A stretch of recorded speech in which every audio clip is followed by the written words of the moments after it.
एक बड़े corporate group का चेयरमैन जब ये जानता है कि उसकी पत्नी घर पर नहीं बल्कि कहीं नौकरी कर रही है और वहां उसे बुरी तरह ट्रीट किया जा रहा है तो उसका गुस्सा कंट्रोल से बाहर हो जाता है। करोड़ों के इंपॉर्टेंट मीटिंग्स छोड़कर वो सीधे वहां पहुंचने का फैसला करता है। आज वो तय कर चुका है, जिन्होंने उसकी पत्नी को नीचा दिखाया है उन्हें इसकी कीमत जिंदगी भर याद रहेगी। 6 महीने पहले नैना ने अपनी असली पहचान छुपाकर एक नॉर्मल लाइफ एक्सपीरियंस करने का फैसला लिया। चेयरमैन की पत्नी होने का टैग हटाकर वो एक आम लड़की की तरह एक ऑफिस में जॉब करने लगी। लेकिन ऑफिस में उसका स्वागत इज्जत से नहीं मजाक से हुआ। वहाँ के यंग स्टाफ की नजर में वो बस एक आउटडेटेड हाउसवाइफ थी। जब उसने थोड़ा नर्वस होकर अपना इंट्रोडक्शन दिया तो बॉस की निगाहें उसे ऊपर से नीचे तक जज करने लगी। उसके सिंपल कपड़े और मोटी सी रिज्यूमे देखकर उनके चेहरे पर जो स्मर्क था वो किसी भी शब्द से ज्यादा चोट पहुंचाने वाला था। पिछला एक्सपीरियंस 6 साल फुल टाइम मदर। ऑफिस में हल्की सी हंसी गूंज गई। किसी को पेरेंटिंग टिप्स चाहिए तो इनसे पूछ लेना। डायपर चेंज करना, दूध बनाना, सब एक्सपर्ट हैं। फिर एक और ताना, हाई हील्स छोड़कर फ्लैट्स पहनकर यहाँ दौड़ने आई हैं, ध्यान रखना कहीं तुमसे आगे ना निकल जाए। ये इंटरव्यू नहीं, एक पब्लिक शो था सुपीरियरिटी दिखाने का। नैना ने कुछ नहीं कहा, उसने खुद को समझाया ये वर्क प्लेस है, पर्सनल ईगो नहीं, बस ट्रायल पीरियड निकालना है। धीरे से उसने पूछा, मेरा रोल क्या होगा? यहाँ हर किसी का अपना काम है और जो कोई नहीं करता वो तुम्हारा काम है। मतलब साफ था, चाय बनाना, सफाई करना,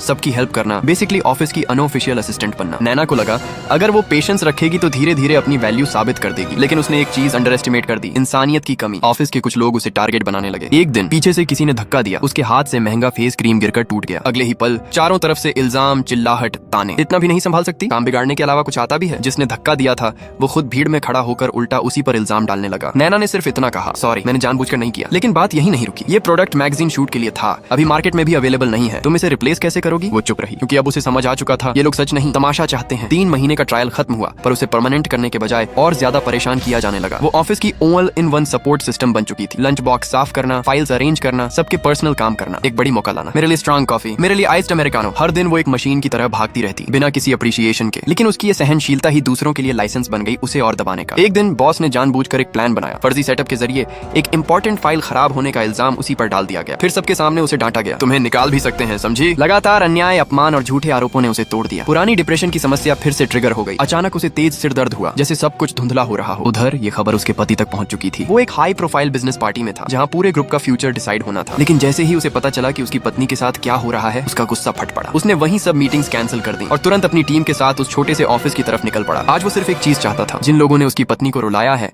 वो खुद अपनी गलती पर पछताएं। कुछ ही देर में जब वो पावरफुल चेयरमैन उस छोटे से ऑफिस में एंटर करता है पूरा स्टाफ शॉक में खड़ा रह जाता है। ऑफिस में सन्नाटा छा जाता है क्योंकि आज उन्हें एहसास होने वाला था उन्होंने किससे पंगा लिया है।